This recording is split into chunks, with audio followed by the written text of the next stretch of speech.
guys, Lolo, this is for Leo.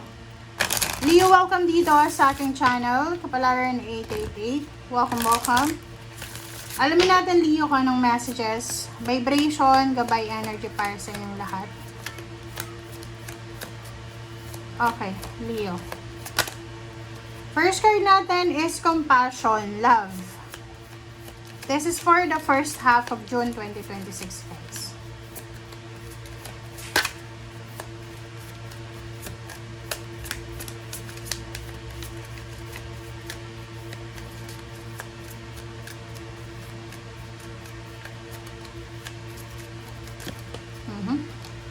Okay, Leo, music and harmony. Wow. Ang ganda. Maganda siya, guys. Kasi ito ay para doon sa mga Leo na medyo hindi maganda yung love life nyo. If ever lang na hindi maganda yung love life nyo,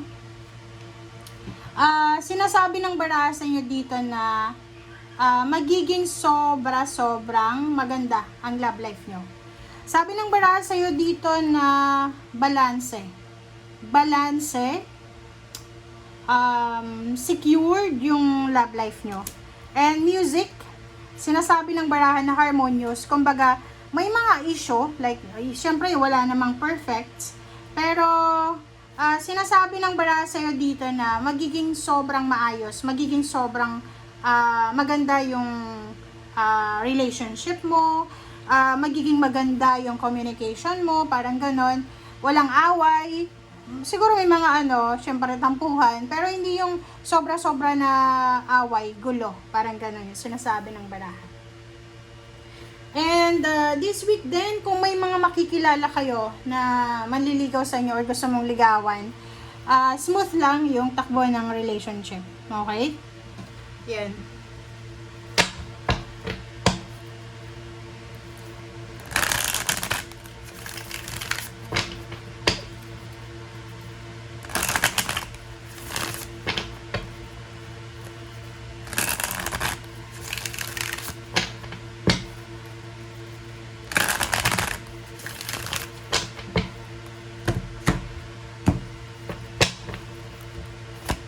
Okay, 7, patience and planning. For foundation, ang ganda ng baraha mo, Leo, talaga. Diba? Authority, 44. Heartache and loss and life. Diba? Ang ganda. Kasi itong dalawang barahang to, this is the solution of your heartache and loss. So, sinasabi ng baraha sa'yo dito, Leo, na may mga nangyari sa'yo sa nakaraan na pwedeng nasaktan ka. Sabihin na natin relationship, okay.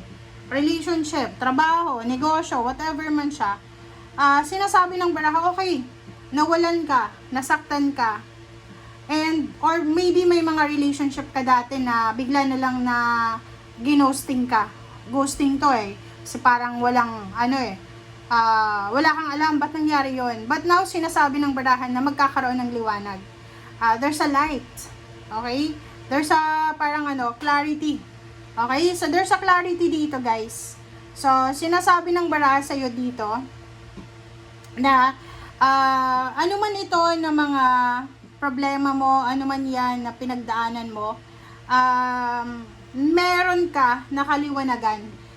There's a parang yun, clarity, awakening kung bakit nangyari yun.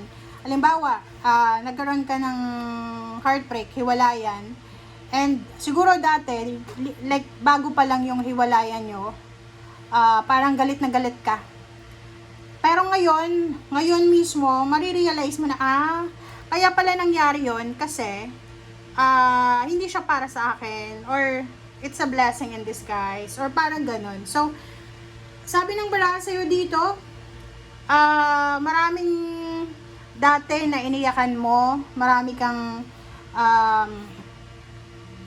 like dati, marami kang ginawa na pwedeng nagbigay sa'yo ng problema or whatever man. And ngayon, marirealize mo na mabuti nga na nawala na siya or mabuti nga na nakaalis ka na. Parang ganun.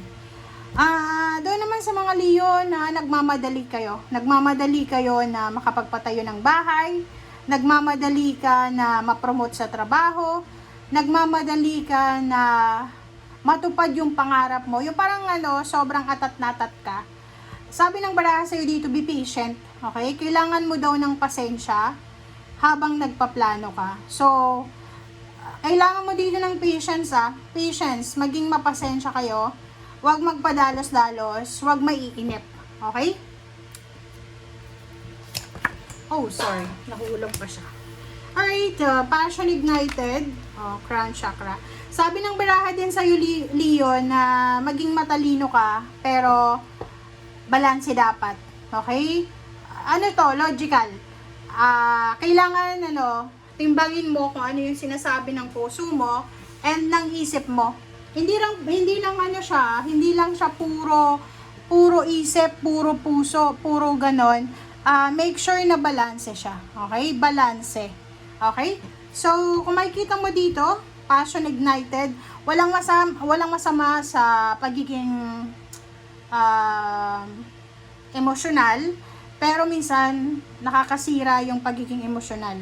So dito sa baraha mo, sinasabi na kailangan timbangin, kailangan gamitin mo yung isip, and kailangan mong gamitin din yung puso mo. 'Di ba? Victory and success. May mga ibad sa inyo dito, Leo, na sobrang workaholic kayo. Napaka-workaholic nyo, And kung makikita nyo dyan, sinasabi na huwag kang mag-alala daw. Okay? Huwag kang mag-alala, huwag kang mag-panic.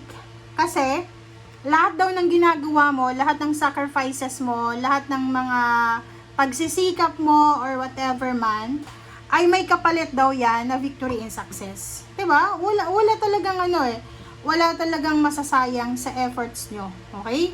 So, sinasabi ng baraha sa inyo dito na just go lang, okay? Just fight, keep going, go with the flow. Kasi, yung lahat ng pagtitiis mo, may kapalit yan na victory and success. May kapalit yan na karangyaan. Okay? And diba? This is confirmed.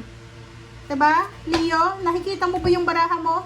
Sabi dito, gamitin mo yung isip at puso mo para sa tagumpay mo. And kung nagmamadali ka na parang sinasabi mo na, nako, sayang lang yung efforts ko, sayang lang yung pagtitis ko. No, kasi lahat ng pagtitis mo, lahat ng pagod, puyat, sakripisyo na yan, magdadala yan sa'yo ng accomplishment, celebration, accomplishment, endings, completion. Diba? So, yun.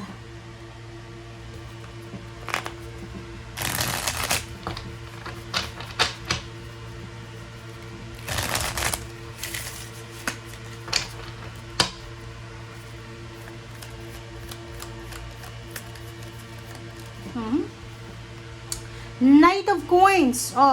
Sinasabi ng baraha sa'yo, Leo, na you're super hardworking. Responsable ka, hardworking ka, consistent ka. Walang mali doon. So, ipagpatuloy mo lang. Just continue lang kung anong ginagawa mo. Walang masasayang, Leo. And this week, sa 2 weeks na to, nakikita ko na sobrang busy ka. Marami kang aasikasuhin. Marami kang inaasikaso or marami kang ginagawa. 'Di ba? Dalawa yung 6 of Wands mo, victory and success din to. Double achievements, recognition, and you're being in the spotlight. Yun nga, sabi ng baraha sa'yo, yung pagiging masipag mo, yung pagiging consistent mo, responsable, yan yung magdadala sa'yo ng recognition, achievements, and fame. Okay?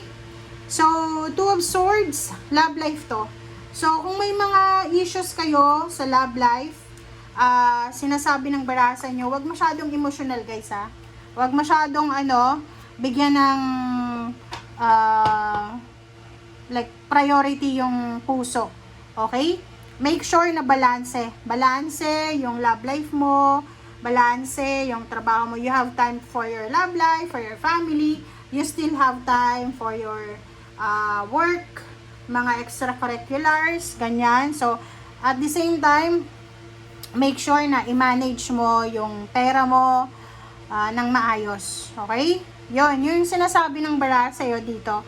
Ang Page of Cups, 2 of Swords, and 2 of Coins. Kailangan wag mong mamadaliin yung lahat. Balanse dapat. Okay? Bye!